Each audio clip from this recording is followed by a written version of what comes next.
This is an additional session of this anatomy video series. It will be on the muscles of the back. To start with, we want to know the classification or the layers of the muscles of the back. The musculature is arranged in series of layers on the back, which only a deeper layer which is true or intrinsic. So they may be classified into three main layers. The first two layers are extrinsic, being supplied by the ventral spinal nerves, while the last layer is the intrinsic one, which we call it the true, being supplied by the dorsal rami. Superficial muscles of the back, the extrinsic ones, can be divided into a superficial group, which is the trapezius and the latissimus dorsi. That is the first group. The second group, which will be the intermediate muscles on the back, and these are the group of muscles levator scapulae, rhomboides minor, rhomboides major, serratus posterior, superior, and inferior. This will be the second group. The third group, which is the deep layer, is arranged in superficial, intermediate, and deep layers. That's one group. So we end up by three groups. The deep muscles are the splenius muscles, the erectorospinae muscles, the transversospinalis muscles, and minor or short deep muscles of the back, and lastly the suboccipital muscles. If we start by the extrinsic muscles, starting by the first group, which is the superficial extrinsic muscles, there are two muscles which are the trapezius on this side and the latissimus dorsi on this side and this side. That is the first superficial group. The second, or the intermediate group, the second of the extrinsic, are mainly some respiratory muscles innervated by the ventral rami. These are the levator scapulae on this side and this side here, the rhomboides minor on this side and this side here, the rhomboides major, that large muscle here and here, and serratus posterior group, which are two, serratus posterior superior and serratus posterior inferior. Still in the intermediate group, where the serratus posterior superior on the left side here, the levator scapulae above it, and that is the serratus posterior superior. These two large sheets, they are very thin and flat muscles attached to the ribs, between the spine and the ribs, and they are mainly for respiration. When it comes to the intrinsic or the deep muscles of the back, these are intrinsic muscles which are supplied by the dorsal rami, reverse to the ventral, which are supplied by the ventral, those extrinsic muscles. There are three groups: superficial, intermediate, and deep group.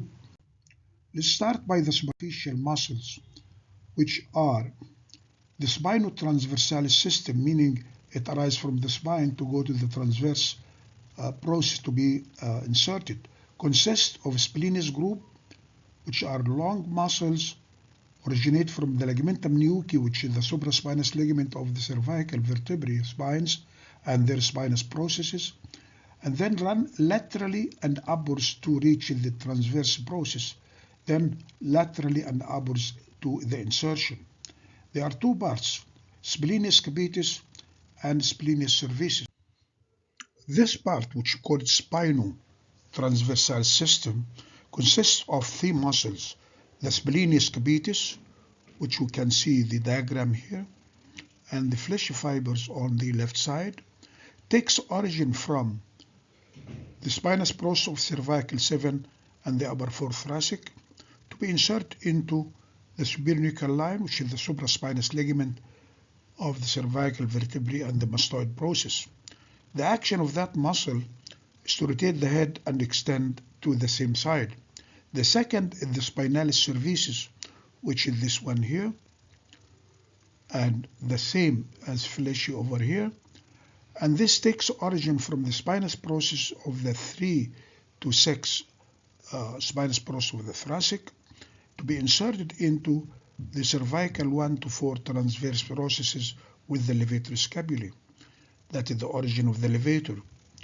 The action is to rotate the neck and extend to the same side. That is a very good specimen showing the same muscles on the back here, which belong to the system which we are talking about. That is the spinalis capitis, which we have described on the previous slide, and that is the spinalis cervicis here. You can see also the 3 columns, which we are going to talk about them, of the erectorospinalis. Now the intermediate intrinsic group, which is mainly about the erectorospinalis.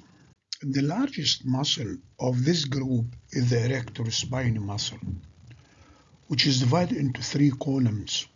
A medial column, which is this one, which is formed of the spinalis capitis, cervicis, and thoracis. The intermediate column, which is this one here, again capitis, cervicis, and thoracis, that is the longismus.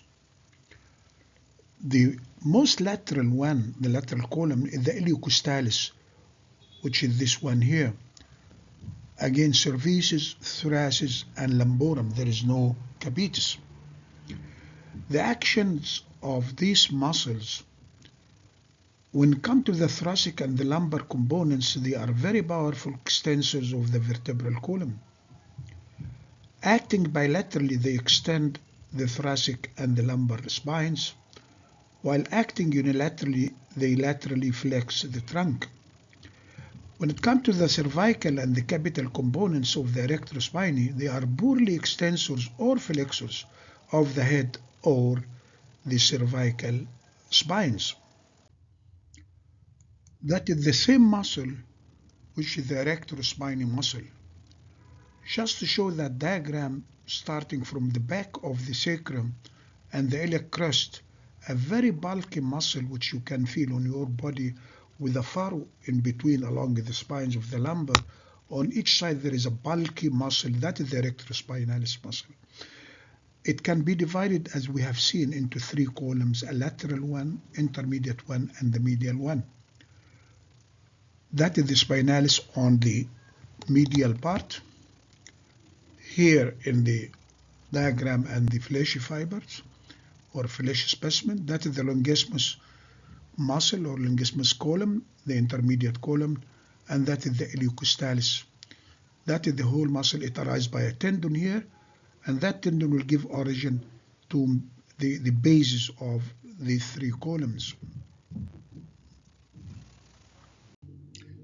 The most medial column in the spinalis group, which we have spinalis thoracis, can be seen here in that diagram here and in that cadaver, that is the spinalis thoracis, which takes origin from the common tendon, that white tendon here, spinous process of the lower 2 thoracic and the upper 2 lumbar vertebrae, and come to be inserted into spinous process of the upper thoracic vertebrae, which varies from the upper 8 or upper 4.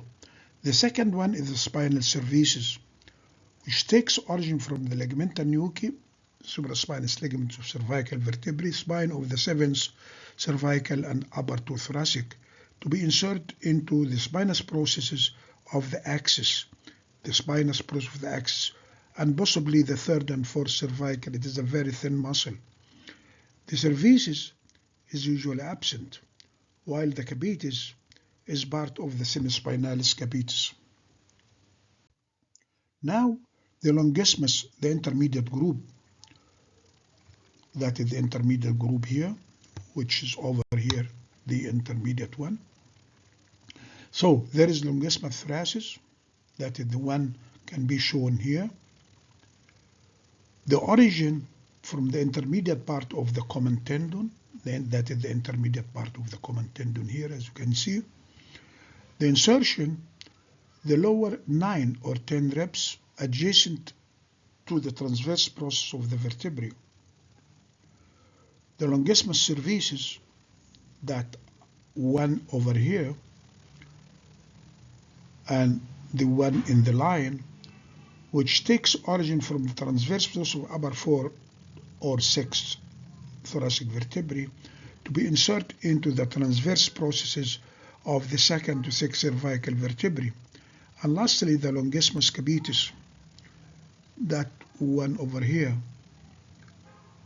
It takes origin from the tendon of origin of the longissimus cervicis, the articular process of the lower 4 cervical vertebrae, to be inserted into the mastoid process of the skull. These are the 3 parts of the longissimus. The most lateral column, the iliocostalis muscle, which is this one here, it starts by fleshy fibers and this aponeurosis. It is the lateral column over here. The origin of the lumborum part from the iliac crest and the sacrum here by that tendon to be inserted into the lower borders of the lower 6 or 7 ribs, while the iliocostalis thoracis will take origin from the upper border of the lower 6 or 7 ribs to be inserted into the lower borders of the upper 6 ribs. So from the lower 6 to the upper 6 ribs. The iliocostalis cervicis, which is almost this one here, takes origin from the angles of the upper 6 ribs to be inserted into the transverse process of the 4th to 6th cervical vertebrae. These are the 3 columns of the erector spinae muscle. Now, that is another specimen to show some of those muscles. That is the occipital belly of the occipitofrontalis. That is the semispinalis capitis, which you are going to see. That is the splenius capitis, we have seen it. That is splenius cervicis here. That is the longissimus capitis or longissimus muscle column. That is the iliocostalis column. That is the sternocleidomastoid, and that is the rhomboides major muscle. Those are some muscles of the back according to their layers, either extrinsic like the rhomboid or sternocleidomastoid, or intrinsic like the others. Now, to continue in that specimen, that is the greater occipital nerve, that is the lesser occipital along the anterior aspect of the outer aspect of the sternomastoid, the greater auricular nerve on the substance on crossing that muscle, the sternocleidomastoid, the transverse cervical, we have seen it before, the supraclavicular nerves, and the spinal part of the accessory nerve coming from the substance of the sternomastoid to reach the trapezius. The last one is the deep extrinsic muscles. Those deep extrinsic muscles are transversus spinalis, from the transverse process of the spines, concealed or covered by the erector spinae muscle. The muscle arises laterally and inserted medially. The components are the semispinalis, the multifids, and the rotators. These are the deep intrinsic muscles. Let's start by the semispinalis muscle, the semispinalis thoracis, this one over here, which is also this part here. The origin of that muscle from the transverse process of the lower 6 thoracic vertebrae to be inserted into spinous processes of the lower 2 cervical and upper 4 thoracic vertebrae. Still on the semispinalis cervicis, which is this one over here, very clear, and here blended with the others. The origin from the transverse process of the upper 5 or 6 vertebrae, thoracic 1, to be inserted into the spinous process of the 2nd to fifth cervical vertebrae, that is the semispinalis cervicis. The last one is the semispinalis capitis, which is this one here and this one over here, takes origin from the transverse process of the upper 6 or 7 thoracic vertebrae and the articular process of the lower 3 cervical vertebrae to be inserted into the occipital bone between the superior and the inferior nuchal lines. That is the 3 parts of the semispinalis. Now, the multifeeds and the rotators, those are very thick mass of muscle mass arising from the sacrum and surrounding structures and from the transverse process along the whole vertebral column up to the cervical floor, including the mammillary processes of the lumbar vertebrae. Traverse 3 segments usually and insert into the spinous process from the cervical 2 down to the lumbar 5. The rotators pass from the root of the transverse process to the root of the superior spinous process, the spinous process above. There are 2 types, long, which can pass through 2 segments from, let's say, 2 go to 4, or short, which span only 1 segment from 1 to 2, for example. That is the rotators here. The origin, as we said, sacrum, transverse process of the lumbar, through the lower cervical vertebrae up to the lower cervical vertebrae. The insertion, spinous process of the lumbar of up to the 2nd cervical. They are long, span 2, that one here, or short, span 1 segment from 1 segment to another. The action of those rotator muscles is to rotate to the opposite side and extend the vertebral column. The nerve supply from the posterior rami of the spinal nerves along the column. The second one, which is the multivedes, you can see it, a very big mass of muscles here, and you can see it coming from down to the sacrum up to the 2nd cervical here. The origin from the sacrum and transverse process of the lumbar through all transverse process up to the cervical vertebrae to be inserted into the spinous process of the lumbar up to the 2nd cervical.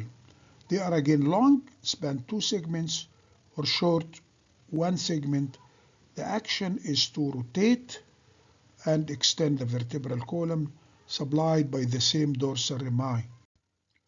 Now, the intersegmental muscles. Intersegmental muscles, there are 2 groups. They are interspinalis, which connect the spines to each other.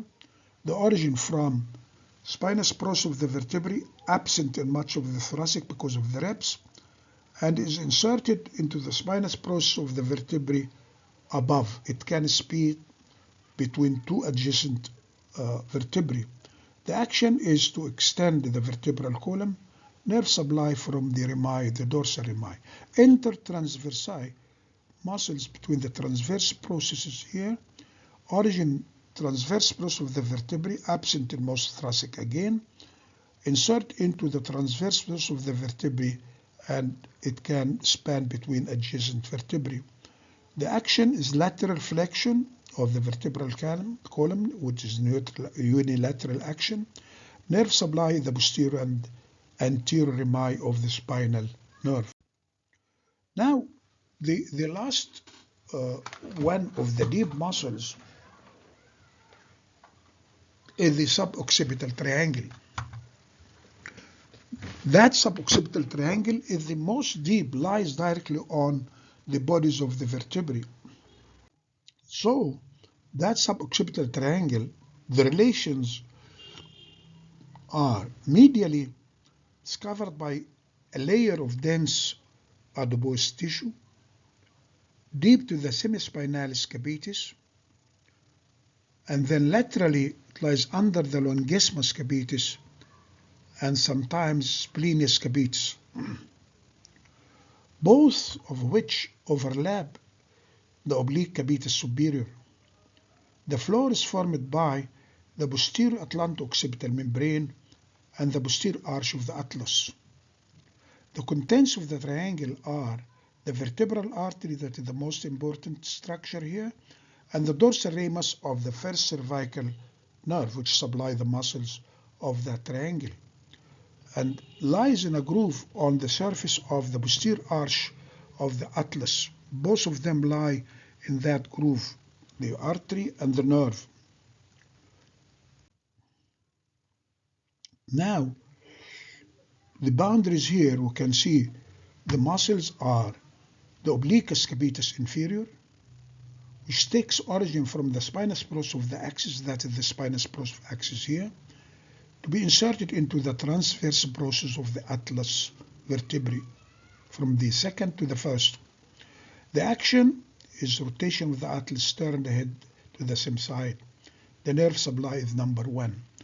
The obliquus capitis superior, which is this one here and this one here, takes origin from the transverse process of the atlas and goes down to be inserted, or up to be inserted to the occipital bone. The action is to extension and laterally rotate, bending the head. The same nerve supply of number 1. The rectus capitis posterior major is the one above here, takes origin from the spinous process of the axis, the same insertion in the occipital bone. The action is extension of the head, rotation to the same side.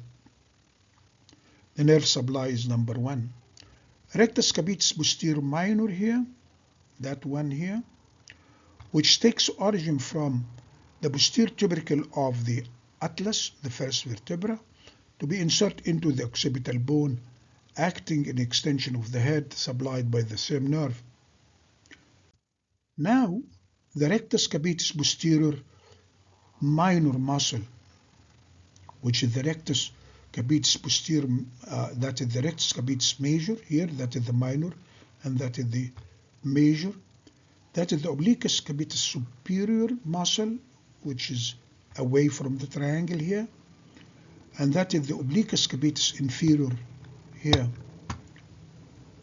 The occipital artery and the greater occipital nerves here. The posterior tubercle of the atlas can be seen over here. Spinous process of the axis, which give origin to these two muscles. Semispinalis cervicis here, which, as we said, it could cover the triangle. Thank you for listening, and your comments are very much welcomed, and it will be of useful and will be considered. Thank you again.